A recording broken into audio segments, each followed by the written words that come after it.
seeing things, feeling things, knowing things, and hearing things. Call this all the clears. We sparks, glowing shadows, what I like to call visual phenomenon. And then we have our intuitive voices, which are our angelic voices, are part of that canon of intuition. You might hear things like, turn left.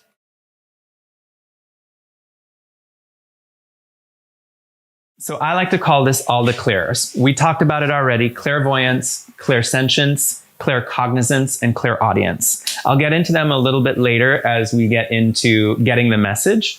But basically, seeing things, feeling things, knowing things, and hearing things, basically.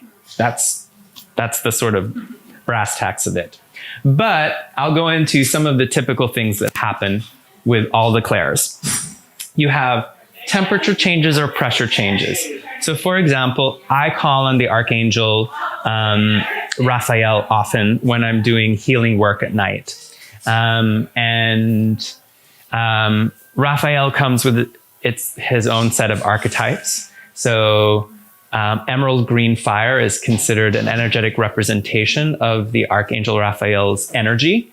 And the caduceus, which is a crystal rod with golden snakes that sort of move back and forth in a spiral or helix kind of formation, and gold wings where the snakes cross at the top. So those are sort of physical or energetic representations of the archangel, and I'll call on those.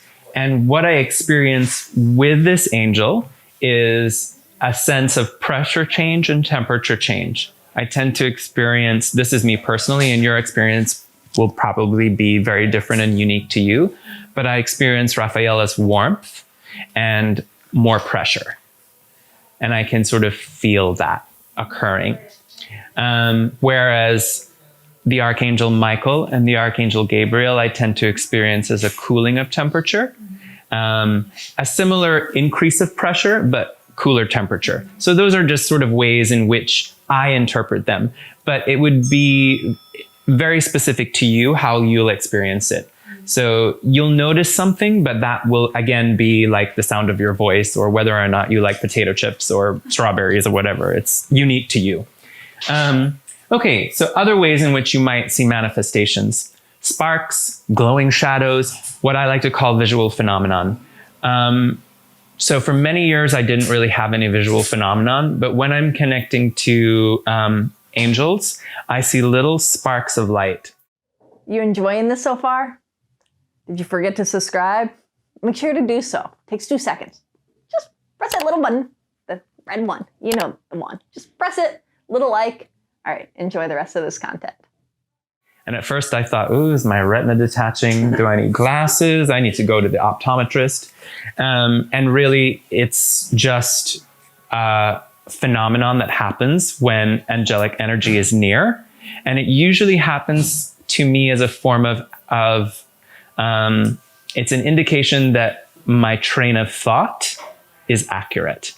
So let's say I'll be thinking about, oh, you know, I want to go to the beach today, and I might see a little fleck of purple light, and that'll be a confirmation to me that would be a good course of action for your highest benefit.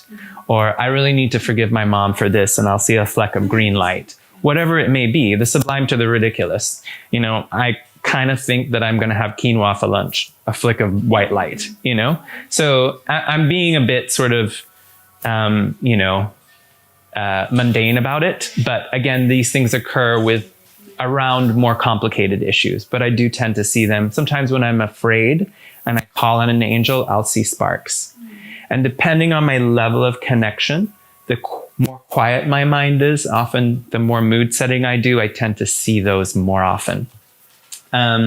So again, other ways, words and voices. This happens to me a lot and has always happened to me. I'll hear people calling my name. I'll hear directions. Don't do that.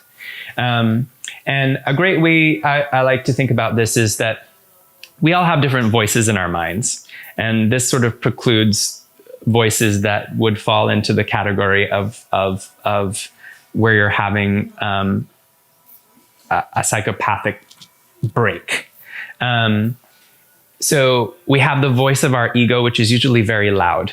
And it's the noise and static of our mind. Like, that needs to be better.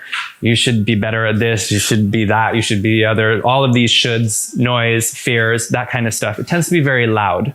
And it tends to be very repetitive, and it's usually not very kind. And fears. All of that is what I like to call mental noise. And then we have our intuitive voices, which are our angelic voices, are part of that canon of intuition. And they tend to be very quiet, and they tend to be very persistent, and they always tend to be very loving. So meditation or doing things that create a meditative process of mind help you to hear those quiet voices better. So again, words and voices. You might hear things like, turn left. And you're like, I'm not going that way. But because you've heard it enough times, that little voice just might have something to it.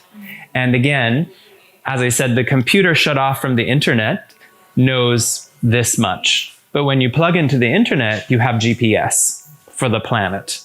So, and you could say when you plug into the universe, you have GPS for the universe and beyond. Again, just a sort of way to think about it. If you like this content, make sure that you like, subscribe, and comment below. And we also have amazing link right there for some cool products. I know you want to check it out. I know you want to click it. Go ahead. Come on. You can do it. All right, until next time, have a beautiful, blessed day.